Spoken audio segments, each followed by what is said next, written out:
Welcome back to another episode of the Wrinkly Brain Podcast. This is a Smooth Brain EDH affiliated podcast where we like to goof, gaff, and talk about the Commander format. I'm your host, Jason, joined today by my co-hosts, Ethan. Hello. Cameron. Howdy.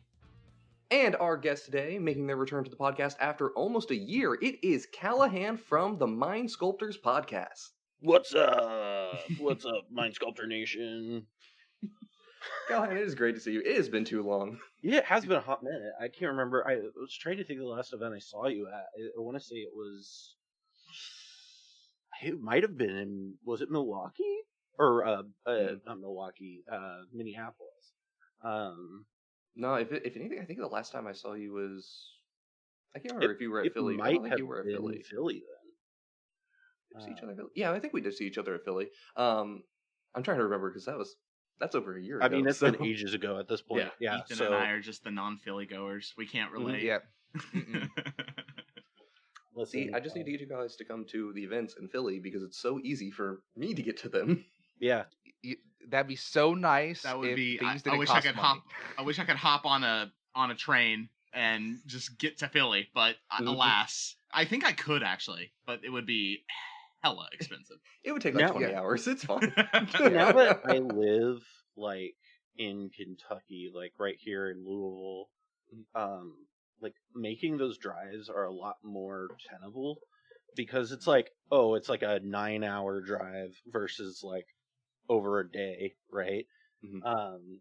Or needing to fly. So, like, a lot of those kind of East Coast events I'm a lot more interested in going to now, because I'm like, well, I could just drive, and I much prefer to drive if I can.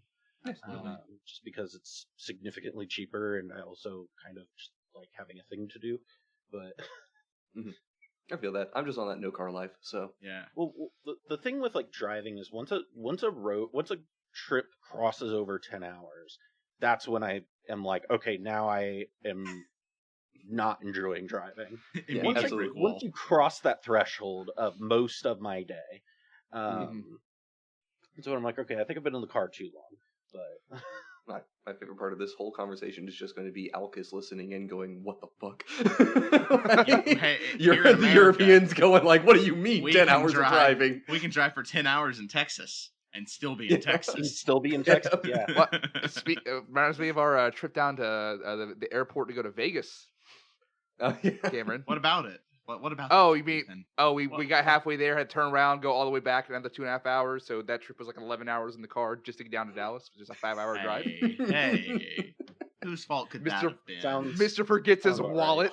I forgot my wallet at home when we got halfway there, so we had to go back because you can't really It fly. turns out with you no need guide. your ID to get on planes. You know, Yes. Turns out. Yeah, typically. unfortunate. Caffeine, immaculate vibes, and spite got us through that trip. Yes, absolutely. We cannot underplay the spite. I you know what? I just, you know, spite gets me through a lot of stuff. It does. It really There's does. a lot of stuff in life where it's just like, you know what? I'm doing it not because I want to, but because I'm doing it despite you. Despite who? I don't know, but you know what? Fuck 'em. As long as it's everyone else. Seriously. All right.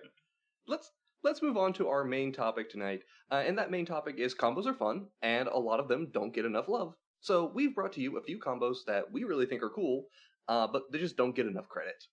These they're popular, but not that popular among some people, or they are some weird-ass jank and you are here for it.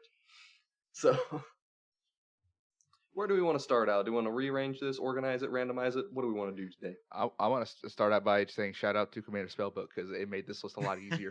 It does, yeah, Commander Commander Spellbook does make Spellbook these is videos a dope. lot easier. Because I know we did a partner video with them about was it a year ago we did that partner video with Spellbook, or was it a little bit sooner than that? More recent? Hadn't been a year.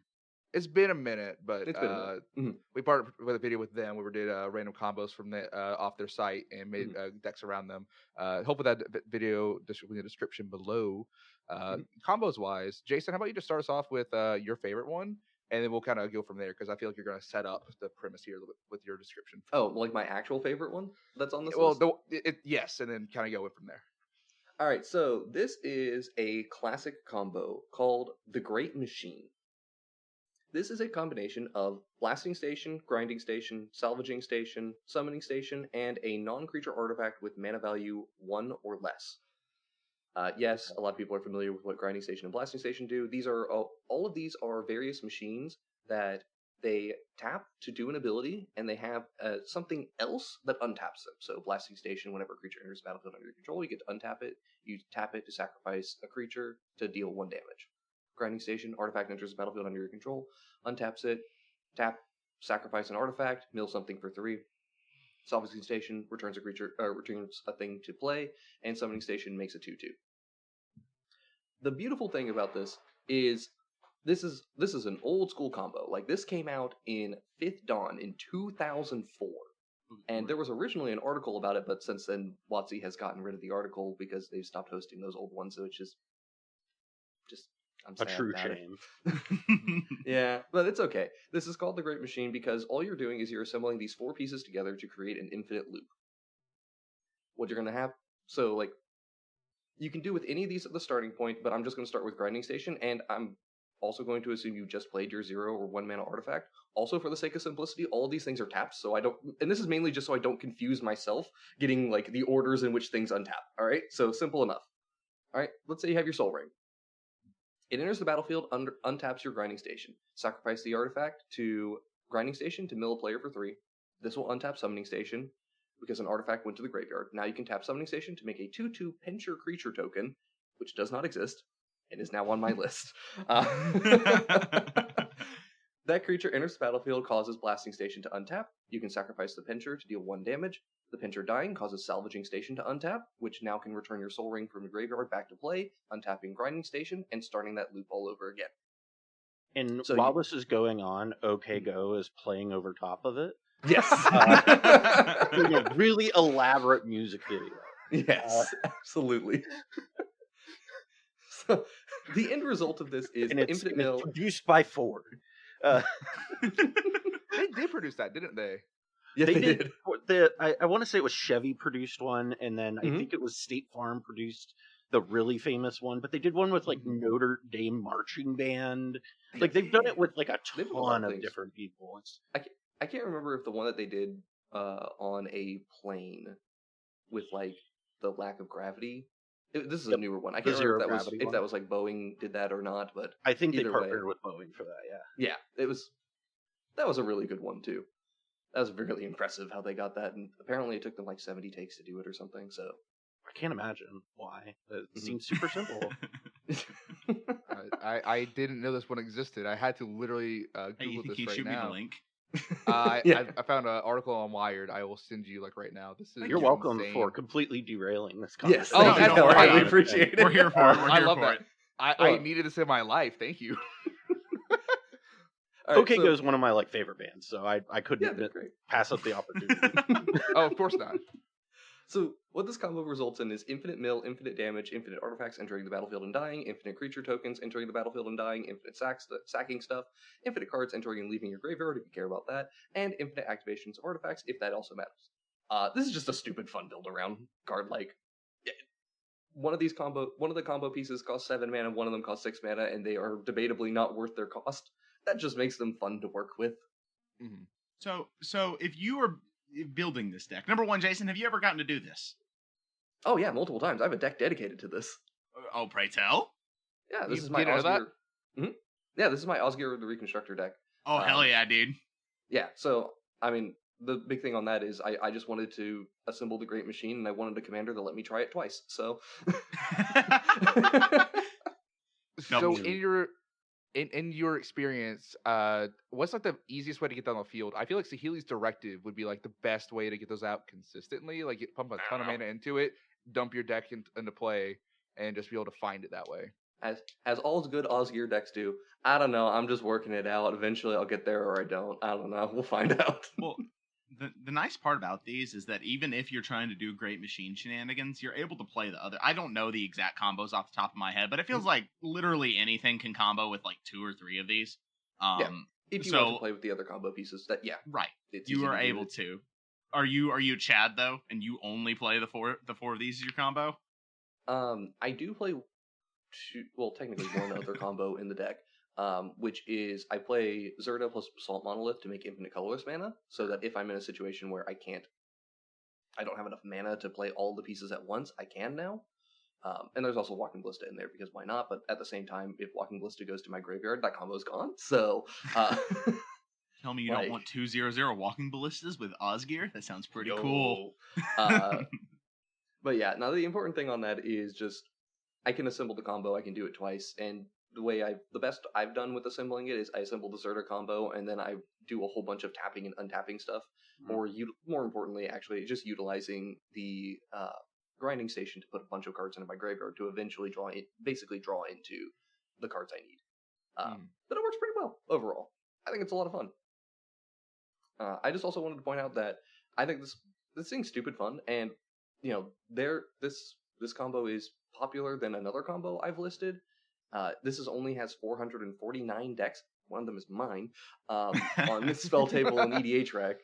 And given that this is a colorless combo, and comparison, Grinding Station, Underworld Breach, which is a very, very respectable CEDH combo, like the number 1 or number 2 combo you're going to, Underworld Breach combos are the number 1 things you're going to do, but that is a respectable combo.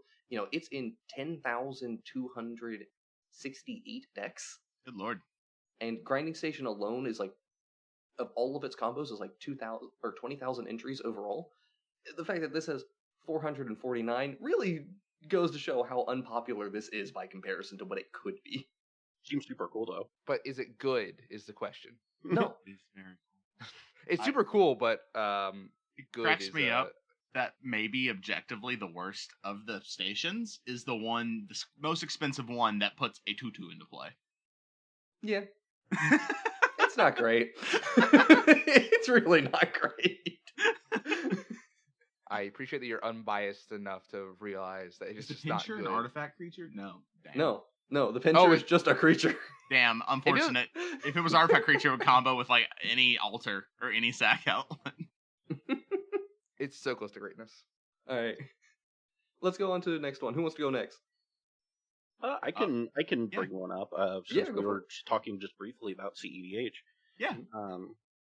I have a particular set of skills, and that is talking about a very specific part of the format, and the rest of it I know about as much as I need to, and that is not a whole lot, but but one of the things we talk about on our show kind of often, and a combo that I kind of feel really strongly about, specifically in the most popular maybe shell that you would see in CEDH and the ad nauseam shells, is the I blinked all of a sudden. Is the Isoconceptor and dramatic reversal. Wow, I blanked so hard. But part of why I think it's so good in ad nauseam shells is it's very easy to assemble post Naws, and it's very easy to. It does a really good job of smoothing out some of the rougher edges of a Naws turn. I think part of why people moved away from it is it's kind of it requires you to have some on-board pieces, but I think the way a lot of people were playing it was with Thrasios in the command zone, and then trying to assemble infinite mana and draw your deck, whereas assembling infinite mana post a Naws is much easier to curve that into a win than it is when you have, just a Soul Ring and a Dream, right? You're presumably going to see some amount of, artifact mana post a Naws. So that's one of the things that I have been kind of very strongly and it's 2 slots that just kind of goes naturally with what you're kind of doing in that archetype already anyway. That's one of the things, and it's pretty easy to assemble. Like I said, it's a A plus B, and they're both really tutorable in the colors that are doing that particular strategy. So yeah, that's kind of where I fall on it. I think that Dramatic Scepter is still a really good combo, and it's worth considering. Yeah, I don't disagree with it.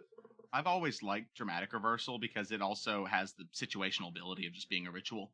Yeah, Even I though- mean, sometimes it can just Yeah. be better than like a dockside. Yeah. Like very situationally, but I mean, it has that potential. It also has a lot of combat trick enabling abilities that I think is really strong. There's just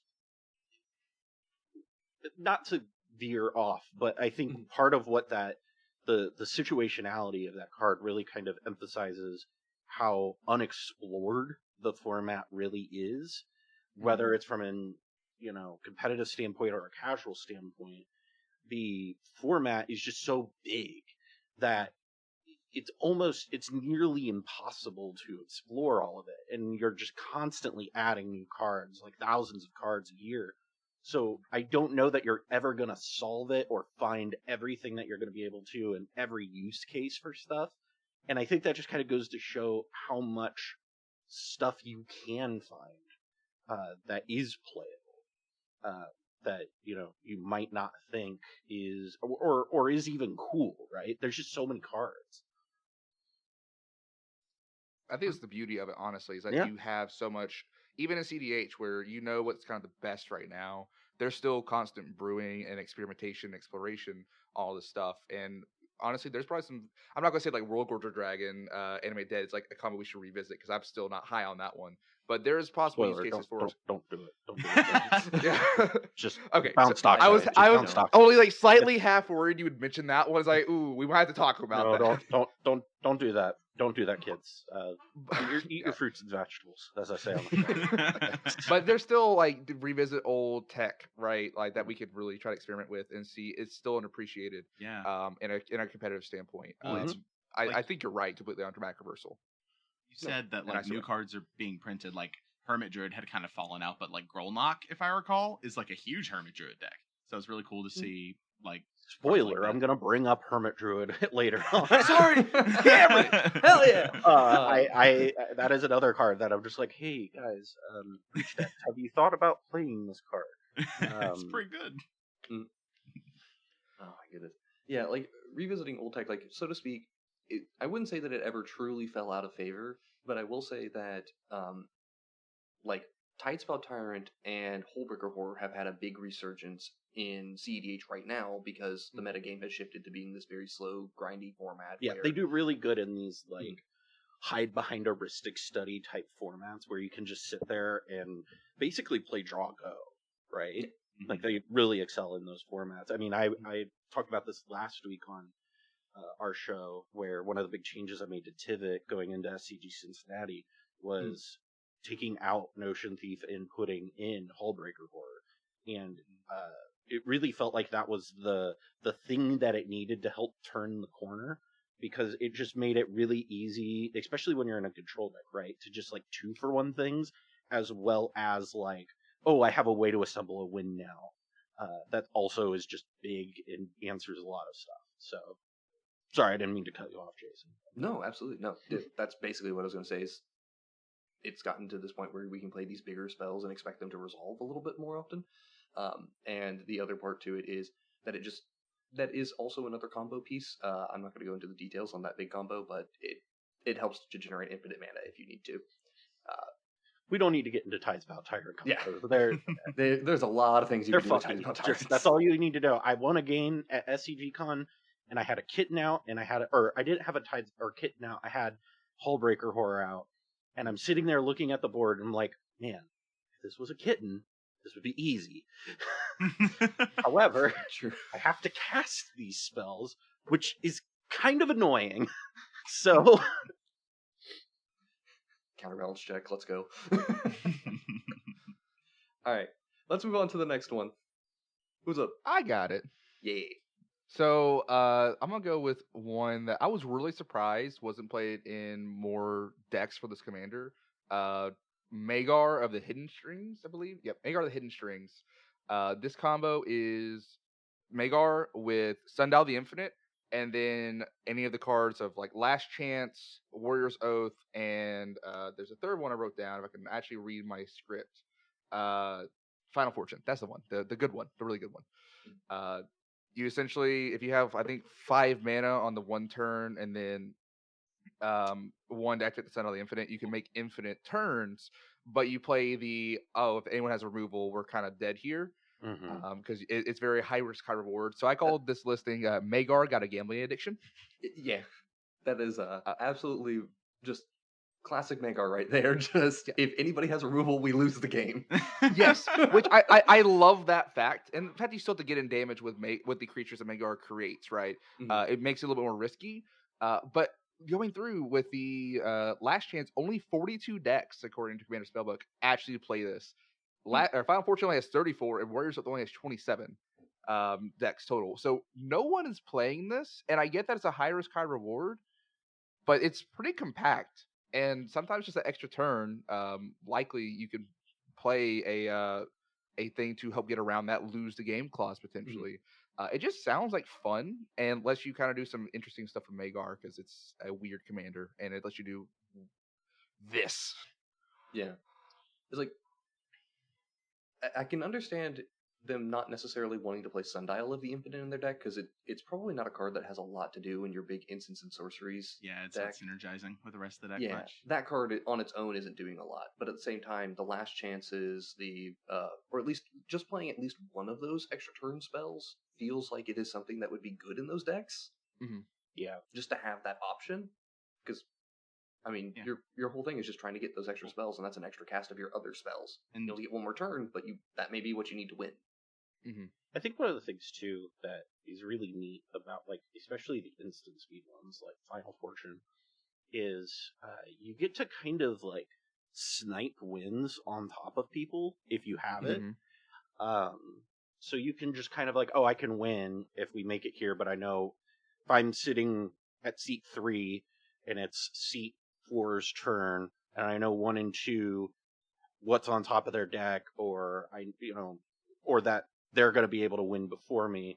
They're tapping into a lethal board state. Right. You can just Final Fortune on top of it, or at the end of 4's turn, and just go off, which is a thing that you see in CEDH fairly often, people trying to do that. But you can even do that even more like narrowly with like a Whir of Invention and a Time Sieve, right? You can just grab a Time Sieve on top of somebody's at the somebody's end step, crack, your turn. And so like there's things like that where you can just kind of snipe things out, like snipe turn order positioning, if you're really like use them really well. Yeah, absolutely. I guess my next question is, in a casual setting, sniping an extra turn like that, is that considered salt inducing, and do we care? I mean, like, sure. I think it's just funny, honestly. I mean, if someone snipes you and wins like that, it's just like, okay, cool. I did that once. You did the thing. I was on Obeka, and I ended 2 people's turns with warriors, or with in-turn spells like Discontinuity, and into their next turn. 6 minute discontinuity on Ethan's upkeep. He didn't even get his draw step. I was evil. It was fun. I love it. Amazing. I won the next turn. It was warranted. I will say the CEDH event, we hit turns, and this is when they would give us like 4 extra turns to complete the event or whatever. Now CEDH events have moved to there's no extra turns.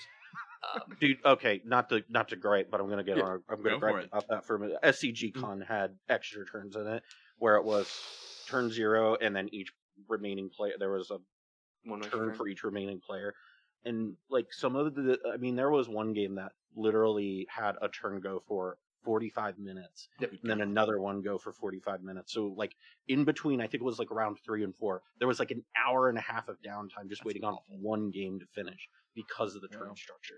Fuck that noise. Anyway, continue. And I bet it ended in a draw too. Yeah, it's probably annoying. But because of that old extra turn structure, in one of the games I was playing, an Agila player went for a Warrior's Oath, and I could have countered it, but I knew that I could deny another player their extra turn in turns if I let this resolve and didn't die. So I took that gamble. Because it's like, wow. Oh, it's great, because you can also do things like on that person's extra turn, just silence them in their upkeep, and then they're just like, Yeah, That's I had awkward. 2 pieces of free interaction for whatever combo they were on with only 3 cards in hand. So I was like, I can beat whatever this is. Yeah. So easy enough. All right, we gonna move on to the next one, Yo, Mr. Cameron. I'm calling this one. Wait, where did my ant farm go? It is a Zask Skittering Swarm Lord combo. Okay. Zask, he has a lot of text. The only part we care about, he has a replacement effect for insects. That when an insect goes when it dies, you instead put it on the bottom of your library in mill 2. Okay, so it doesn't see the graveyard. It goes straight onto the bottom of your library. There is a 5-mana green enchantment called Verdant Succession, which has a replacement effect also of whenever a green non-token creature is put into the graveyard from play, that creature's controller may search his or her library for a card with the same name as the creature that was put into the graveyard. So what you in yada yada yada, if that player does, they shuffle their library. So if you combine that with a sack outlet, you can sacrifice a green non-token insect to I have listed Altar of Dementia because that one allows you to mill out your opponents, but you can do it with any sack outlet. So I have it written down because stack. So you have all of those on the battlefield. I really gotta tell you that I appreciate that you went through the effort of renaming the hyperlink in this document to where did my ant farm go. Like, that's true commitment to the bit. Zask is near and dear to my heart. I built it and misplayed it egregiously, but I'm every video. Don't worry about it. Do not worry about it. Amazing. So you're going to resolve the Zask trigger first to put that insect on the bottom of your library, and then you want to resolve the Verdant Succession, and you immediately pick that card out from the bottom of your library and put it back on the battlefield. And then resolve your Altar Dementia to mill out your opponents. 321 decks on EDH Rec. I don't think I looked at the total Zask list. I imagine it's not much because it's fucking insects, and they're terrible. I even went through green insects to be like, is there a green insect that can win the game on its own? I scryfalled it. There is not.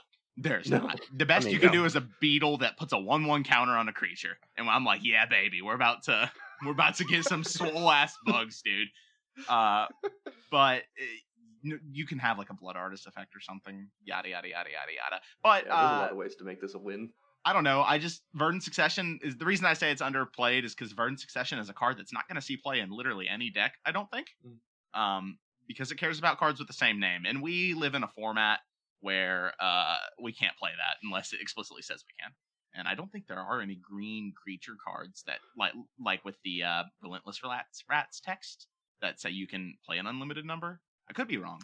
No, there's no green ones currently. We are about to get a card in Murders at Karlov Manor that will allow you to play any number of them. My genuine I think it's Karlov Manor. Yeah, we haven't talked about card? This on. Or is it just from Morrow's It's on his teaser list. It's a green card, but we don't know what it is. My personal bet is it is just going to be 1 green, put a 1/1 counter on a creature. You can have any number of this card in your deck. So it's guaranteed not to be a creature. We don't even know yet. I can't remember if it's guaranteed to be not a creature. Because if it's a green bug that can do it, I'm going to be over the moon. But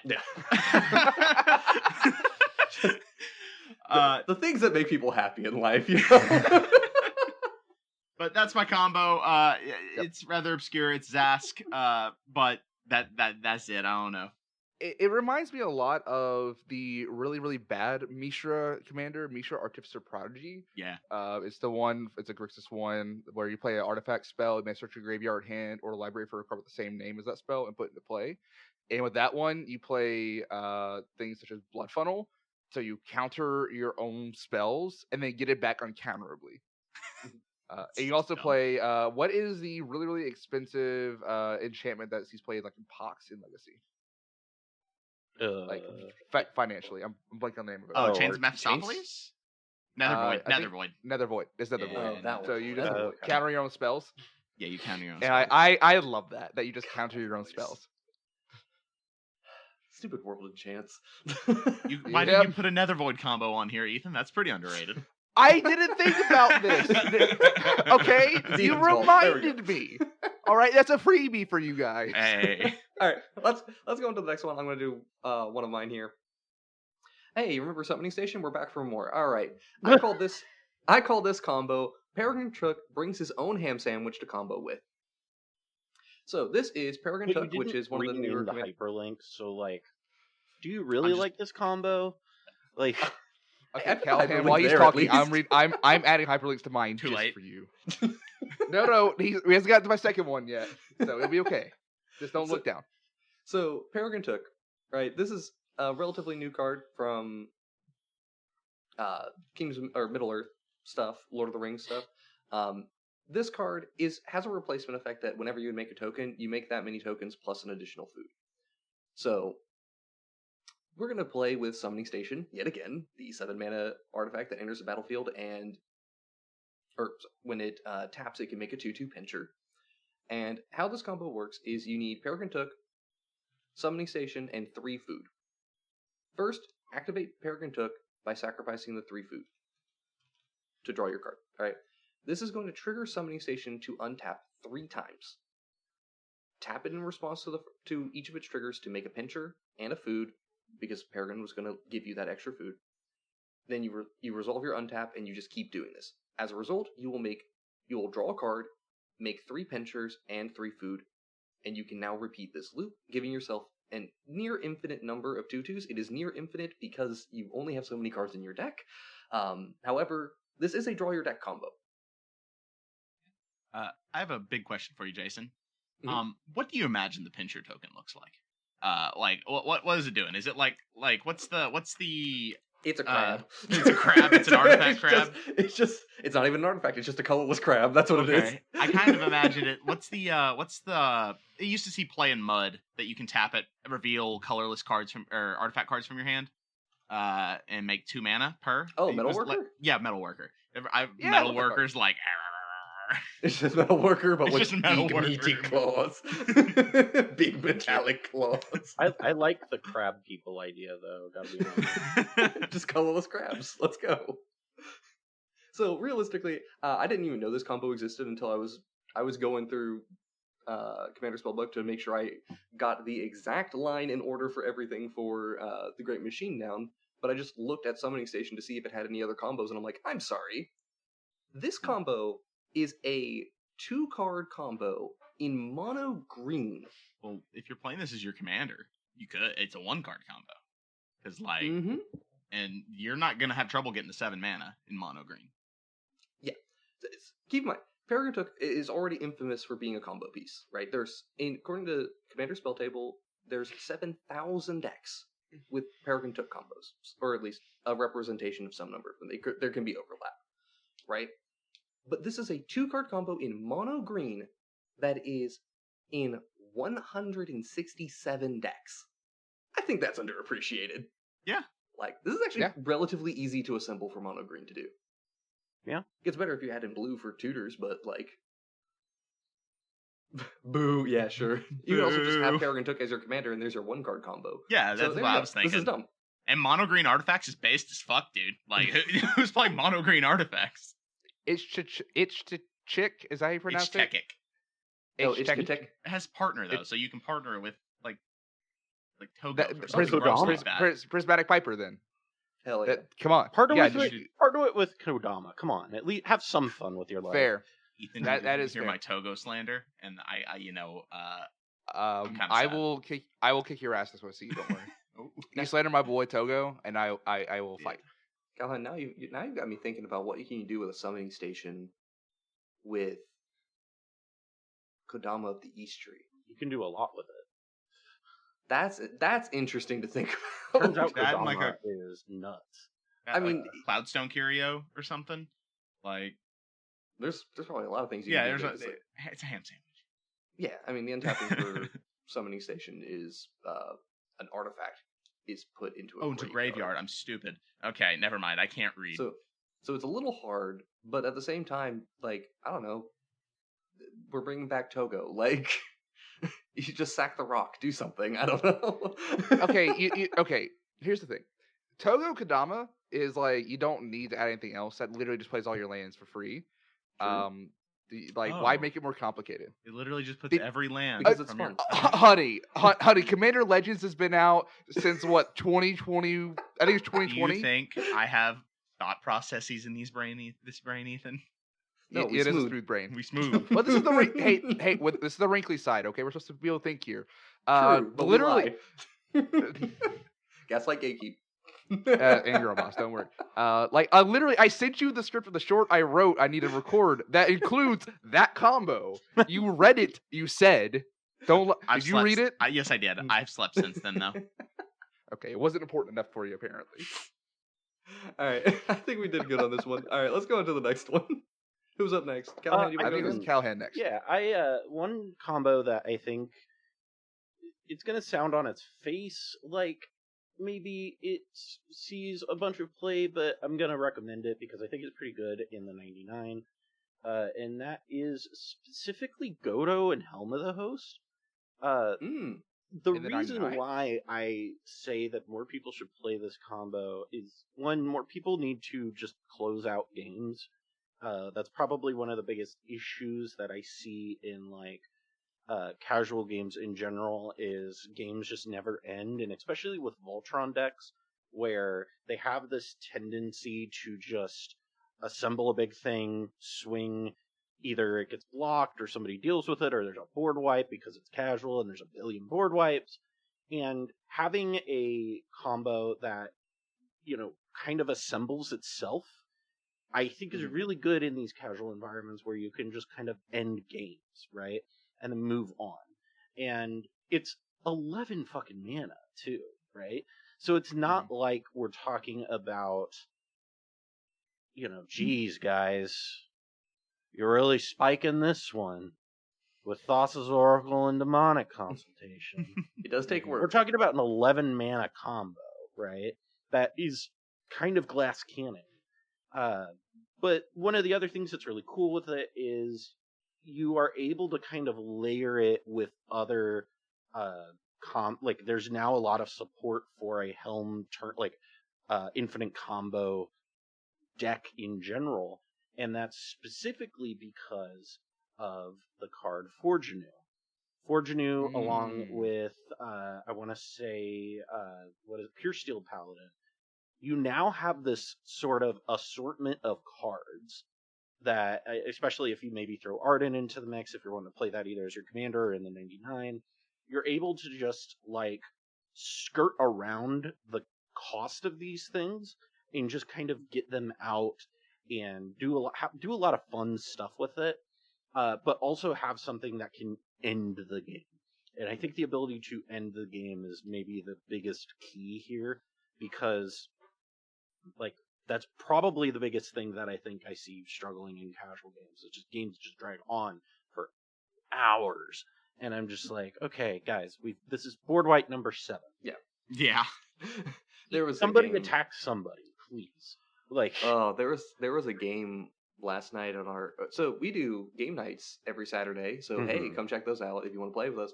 I was in a game where we had a 2-hour slogfest. Granted, we actually didn't have that many board wipes. We only had 2 or 3 board wipes that whole game. But at the same time, it was just nobody could get a board state, could keep one down long enough, or keep one long enough to actually kill somebody. I would go insane. Granted, it was at least interesting. There was a lot of combo-y things kind of happening at the table. So we had a Selvala player at the table, but specifically the green-white Selvala. So lots of cards being drawn, lots of things happening. I was ending my turn pretty consistently with around 15 cards in hand. And then moving to discard. I was on Muldrotha, so I was like, okay. Okay. I have main hand and I have second hand. The second hand is my actual hand. Yeah, that's what we care about. So I tried to do a combo, a Hermit Druid combo. We will talk about that later, I guess, to win the game. But I'd managed to play around one Selvala. I hadn't played around a second Selvala. Well, come on, obviously. No, that sounds interesting though. Pretty wild that you see those things, honestly. Mm-hmm. Yep. Also, additional context, by the way. We didn't mention it. The GodoHelm combo is 11 mana to put Godo into play, find Helm of the Host, equip Helm of the Host. You make a token copy of Godo at the beginning of combat, swing with it because it has haste. You get an extra combat step afterwards, which makes another copy of Godo, and rinse and repeat, right? It's a And you pretty just infamous never combo. attack with the original Godo. It just Mhm. you just always You don't even attack have with to. whatever the copy is, and it's fine because you just keep going. All right, Mhm. all right, Yeah. all right. Here's another one, another one, Nothing. another one, another one, and you just keep DJ Khaleding it until you win the game. Yeah. Another one. Also, Callahan, I want to pick your brain on this. I've seen a couple of lists have been trying out Luca Coppercoat Outcast Mhm. as their way to enable Godo combo. Yes, because I it am is playing by that far in the Arden biggest Crom. creature in the deck. I have that in Arden Crom. You just the key is you can't really play any cards over 4 CMC, so you kind of kneecap yourself a little bit. So if you want to play like maybe some high value creatures like a Hullbreaker Horror or a like a Consecrated Sphinx, you kind of stop yourself there. But I think overall you can kind of deal with that. It's just you got to be careful with it because if you're not, you're gonna accidentally just screw yourself. Honestly, in most cases, Phyrexian Metamorph is the only 4-drop in my list. I try to not play over 3 if I can, because you kind of want to be able to just turn maybe Arden or something into it if you've got the right setup for it. So it depends. Okay. Yeah, because that combo is like having that as a 5-mana way to enable it. It saves you a mana. Yeah, I've been a fan of it. It's really cool. Yeah, and having Arden as another way to do it, that like you reduce that from 11 mana to now just a 5-mana combo to cast Luca. And if somebody doesn't know what's going on, they may not realize you're about to polymorph into the wind. So yeah, it seems like not a bad way to like just steal some games. Creatures in it. Mm-hmm. All right, let's go into the next one. Ethan? I believe that would be, yeah. I named this one Secret Technique, 1,000 Years of Death. That's a Naruto reference that's really poorly done, in case you didn't pick that up. So this one was Dualcaster Mage, which, obviously, dare I say CDH staple, Dualcaster Mage? Yeah. I think that's... Staple enough. Yeah. Staple enough. Living Death, casual staple, and then a sack outlet. In this case, from the random I got on Commander Spellbook, Ashnod's Altar, but any sacrifice effect. I think there's like 5 available that are listed on Commander Spellbook. But you cast Living Death, hold priority, and cast a Dualcaster Mage. ETB trigger resolves, and you copy the Living Death, and then you sack the Dualcaster Mage before the Living Death copy resolves. Living Death copy resolves, Dualcaster Mage comes back in. You then have an ETB trigger, you copy the Living Death again, and you just constantly loop the Dualcaster Mage sacrifice and copy Living Death over and over again.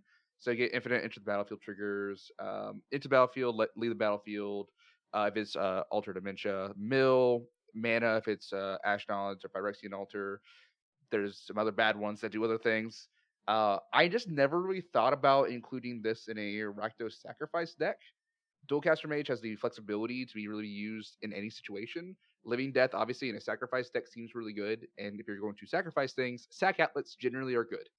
I think So it's it just wild how easily Dualcaster Mage combos with Yeah. Yeah. It just makes it work. It's not quite a ham sandwich, but it is certainly a sandwich Damn in close. some regard. The Turkey amount salad. of things it combos with is Salad. larger than you think it is. Like I'm amazed every day, honestly. yeah. Like it just does so much work. It's granted. Okay, so I'm thinking of a few things here, right? I weirdly don't have a lot to say on this combo because this is really neat. It is an 8-mana combo, so not the easiest to set up. Right. But with you mentioning like ad nauseum and also thinking about like this has no mention of the other creatures in your graveyard.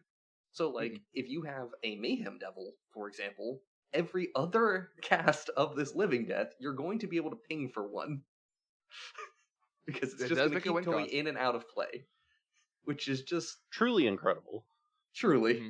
And you mentioning here like, oh, repeat ad nauseum off the infinite man. This feels like some Dargo shit to me. Like I should have said repeat ad infinitum. I didn't actually mean ad nauseum as the card. I just meant repeating over and over again, like the actual literal term ad nauseum, not the card. I should have specified.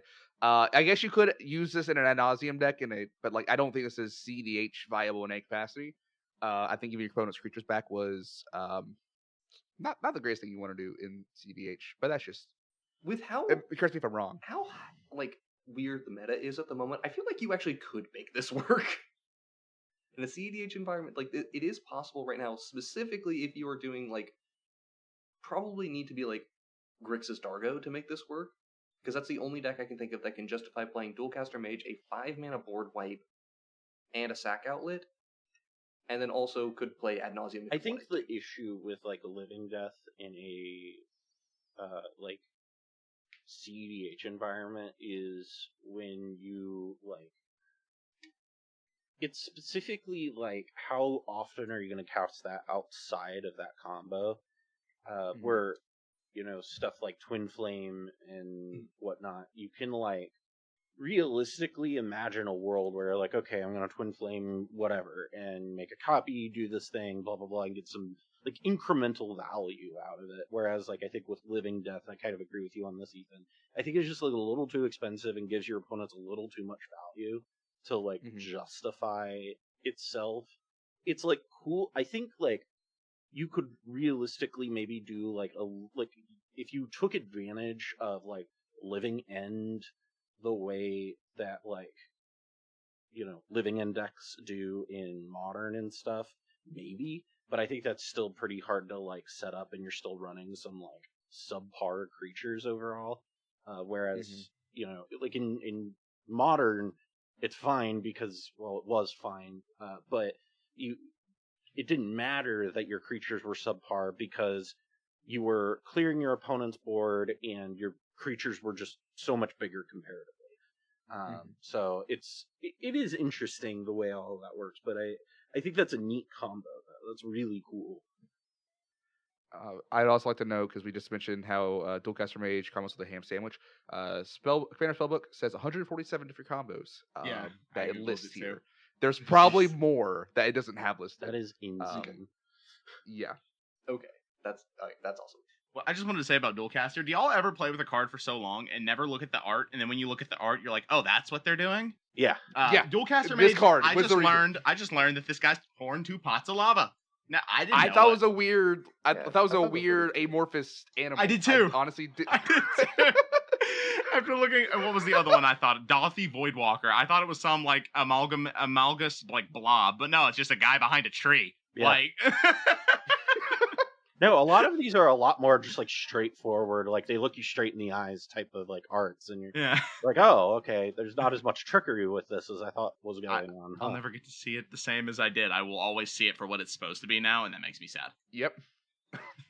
I'm glad we had this shared experience that we didn't know about. As am I. Okay. It wasn't until like 6 months ago I finally realized. It was today for me. Like right now. Truly incredible. Again, smooth brain EDH, everybody. Right now. All right. With that, yeah. Camera go. All right. So this one is called I Can Only Be Funny Once. It's my limit. This one's called Names Are Hard. So this is a 2-card combo with some added like things. So you first need Protector of the Crown on the battlefield, which is a 5 and a white for a giant soldier that when it enters the battlefield, you are the monarch, and all damage that is dealt to you is dealt to it instead. And you also need the card in your hand, Arc Bond, which says choose target creature. Whenever that creature is dealt damage this turn, it deals that much damage to each other creature and each player. So you need a way to give Protector of the Crown indestructible, first off, and then you just need it to get damage.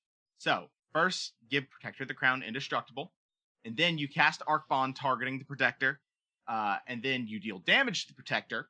And then after that, Arc Bond triggers, dealing damage to each creature and each player equal to the damage, and it dealt to Protector of the Crown, and that damage will get redirected. Words are fucking hard. It's infinite damage. You get a bunch of damage. You hurt yourself. Yeah. You hurt yourself, and then it hurts. The damage is prevented to you, so you kill your opponents. Yeah, and so this is a pariah-style combo. Yes. Yeah. And I had never seen these cards. I pressed random on Commander Spellbook to see which ones caught my eye. I was like, oh, a 2-card combo that like all you need is a decent, like obviously like 5 and a white for a 2/5 You're the Monarch isn't great, but I've played worse cards in Commander. I'd like to ask. But hey, at least you can admit it. Yeah, definitely. No. This is actually a support group, if you didn't know. Oh, no. This is Jenks R Us. How are you doing? Jank Players Anonymous. But I was going through my head to figure out if there's commanders that give Protector of the Crown indestructible. Like, what would be the best? And, when you land on Feather as the best, that's kind of fucking lame. Sorry, Gutty. But The Gutty shade continues this week, I see. Patron Gutty loves Feather. I really couldn't settle on anything, but I just thought it was a cool way for some kind of like Boros initiative Monarch deck. Like, because those probably exist. Like, you're wanting to play all the initiatives and Monarchs and stuff. I know it's a legacy deck, but fuck it. Some people want to play it in Commander. Just a cool way to close the game. And like, it is a clean snip snap way to be like, okay, you're all dead. Shuffle up. It's also only $2 to buy this combo. Let's go. So I that's love Arcbound for like a variety of reasons, but like one of the things that I've always thought was fun with Arcbound is like just the way that you can like just totally screw people over with it. I love it with like Mirror Wing is super fun with that card. Oh yeah, Mirror Wing it's basically Zeta Hedron Grinder. But it's like the dragon? Yeah, it's a dragon. Yeah. And you copy it, I want to say for all creatures. And so you literally go, okay, we're exploding, everybody's dying, game over. Excellent. Or you play like a Gideon of the Trials, and you make it so that you can't die or win or lose the game, or lose the game. Like, you do things like that, and you just go, Arcbound, Mirrorwing Dragon, fuck off. Like, draw. Like, now I feel like I have to build this deck to make this and put this combo in it, because that sounds fucking hilarious. Do it. Enter your Boros heart. I would do in a CEDH deck to screw with people. Be like, or just hop up to a tournament and be like, hello, everybody, I'm messing with your points. We're all drawn today, baby. Yo. 005, let's go. You know what? That might make it. He said 005. Yeah, I was going to say. Yeah, I said 005. Yeah. 005. Do I need to say it more crisp and clearly? No, I got you. According to the I'm glad in the intro, yes. I'm glad you brought up Mirrorwing Dragon, sick. Callahan, because that was like one of the first cards I ever pulled, and now you just like triggered a memory. Yes, that just triggered like a core memory within me. So now I have to do this. Amazing. You never played that. Cameron, we lived together when we started playing. You never played that against me. No, I pulled it and was like, "Oh, this is bad." But it is. But it's awesome now. All right, let's move on. I got my last combo of the day. I have called it "That House Is Not Safe." So this is a combo with Mirren Safe House, Griffin Canyon, and Mutavault. You can also use Faceless Haven, but Mutavault's the better one to use. All right, Mirren Safe House is a 3-mana artifact that has all the abilities of lands in all graveyards. Griffin Canyon has an ability to tap to untap target Griffin, and that Griffin gets +1/+1 until end of turn. And then Mutavault can turn itself into a creature with all creature types. You may already see where this is going. We're going to use Mirren Safe House to activate its ability to turn itself into a 2/2 creature that is all creature types. It will still have all abilities of things in graveyards, so now you can tap it for mana. Doesn't really matter. Or, well, you can't tap it for mana, sorry. You have to tap it for the Griffin Canyon ability to untap itself to give itself +1/+1. And that is the entire combo. You are just tap on tap, tap on tap, tap on tap, tap on tap, tap on tap, tap on tap. And the result is an infinitely large Mirren Safe House. We did it. That is it. We did it, boys. All right, then. It's not a good combo, but it's a hilarious one. I'm just going to turn this random artifact into an infinite, thanks. Here's a big boy. Is it an all colorless combo though? Yes, it is all colorless. That's interesting, personally. Mm-hmm. You can call it Frisch's because it's one big boy. Yeah. Thank you. I'll be here all week. So obviously you need to do something else aside from one infinite with no other abilities isn't going to get you very far. It gets there.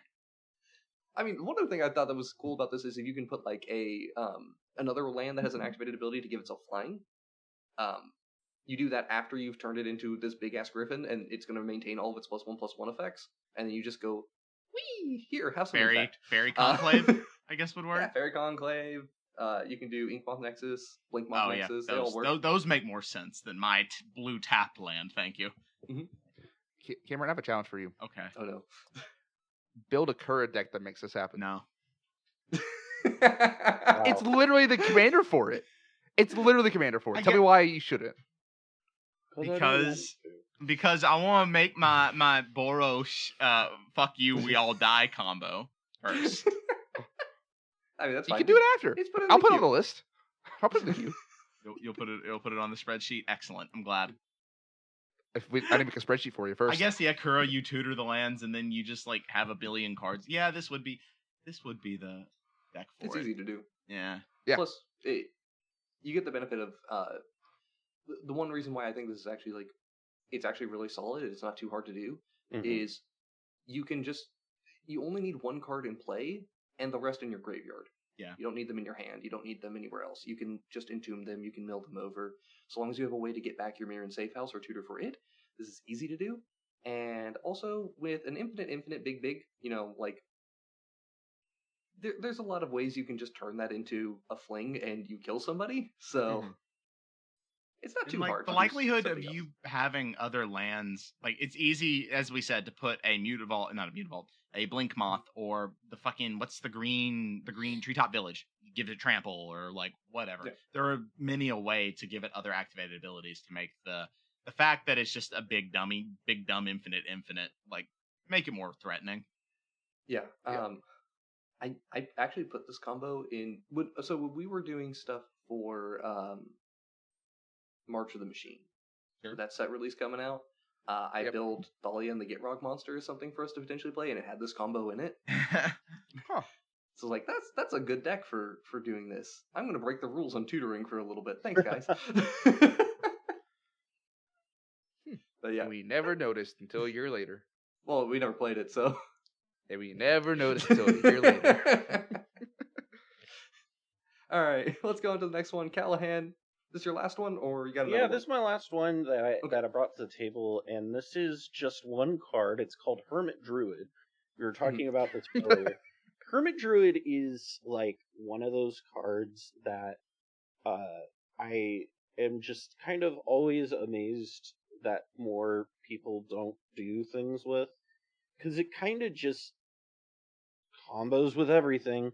You don't even need black to do combos with it, honestly. Like there was a period of time where people were doing Hermit Druid, like blacklist Hermit Druid breach decks, where you would activate Hermit Druid, dump your library, flashback Savine's Reclamation and get your breach, and then let's go, we got our whole library. And like I think that's really cool, and like those are the types of things that I think are worth revisiting. I think there's something to be said about the fact that Bowmasters runs around, and it kind of is a big boner killer, so it were. No, and but I also like, I still think it's worth playing. I think that things that give it haste, give it hexproof, those sorts of things are a lot stronger than we really, give them credit for.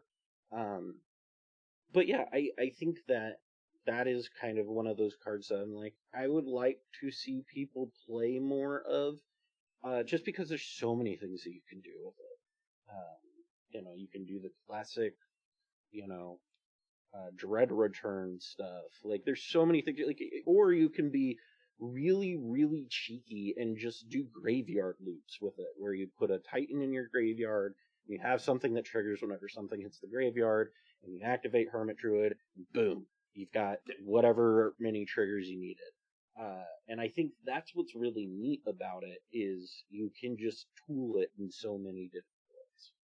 Yeah. So, here's the thing for me. Yeah, it has its weaknesses, but I don't really care. Mm-hmm. Tyvar Jubilant Brawler. That card has changed the game for so much stuff. That card's hot. Mm-hmm. Like, it's so good. It lets you activate your activated abilities at instant speed. Now, here's the other spicy thing for me. We just mentioned that Bowman causes problems, right?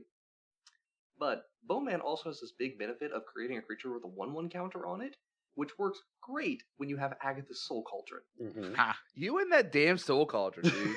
Soul Cauldron's also like a card that is really cool with that because you can do so many things with it. Mm-hmm. Like there is a near CDH or maybe even just CDH level combo that you could do in a Golgari X combination with Hermit Druid, Agatha Soul Cauldron, Orcish Bowmasters, and Tyvar, and like these are the pillars that we are building the deck around. Yeah. Okay, I think I can do something with that. Mm-hmm. Yeah. 100%. So, I like it. Although, again, Bowman sitting there and going, yeah, but all those mana dorks? I mean, not to get too deep into the like meta analysis and stuff, but like I think there is like a lot to be said that just you don't play mana dorks. Like I don't know that mana dorks are quite good enough these days. But that's my opinion. I was already feeling the speed issues on mana dorks before when I was playing Timna Thrasios. I cry in Selvala. Yeah. Yeah. Yeah. I mean, hey, at least you have the big mana dork, you know? And Right. that's got a 3-butt. Yeah, but when I draw, but also when I draw a bunch of cards off like sacking a Galta, you know what? That's a nice Bowmaster target. That's a nice time to put into that Bowmaster. I'm sorry for your loss. You know, mono green has to stay strong together. Was it the? Nah, never mind. All right, we got any more we want to talk about? Or are we good?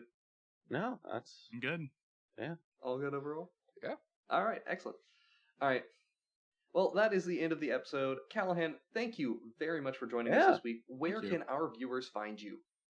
So if you do this thing called go into a search bar and type the Mind Sculptors with an S at the end, you will find us pretty much wherever you go. We are on YouTube, we're on Spotify, we're on Apple Podcasts, we're on wherever podcasts are sold or provided, whatever you want to call it.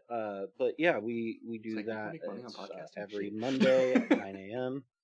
And it's me and my co-host Ian, comedian MTG, and we talk about what's going on in the meta, specifically in CDH, and kind of break down tournament stuff, and just kind of talk about CDH at this like high level of like, hey, here's some stuff. We look at, here's what's getting played right now, here are what we think are the best decks, and blah blah blah, and we kind of update that every month. So that's probably what we are most known for at this point. So yep, it's great. If you guys haven't seen the Mind Sculptors podcast, absolutely go check them out, especially if you are interested in CDH level content. Like if you want meta analysis, you want to see where keeping up with the meta, if you may not have the time to play all the games like me, I certainly appreciate the monthly tier lists and checking out, seeing where the meta has moved. yeah, if you want somebody to do a lot of data crunching for like $20, you don't have to pay anything. YouTube pays me for it, but you know, like I get like a whole $20 for it. Yeah. But, Yeah. Hooray, the big YouTube bunnies. I get that big YouTube check, baby. Oh yeah. All right. And thank you all very much for watching another episode of the Wrinkly Brain Podcast. If you'd like to see edited EDH gameplay videos, check out our main channel, Smooth Brain EDH. We are uploading every Sunday for this month. We may be moving back to Saturday, but we'll let you know when that happens. Don't forget to like and subscribe.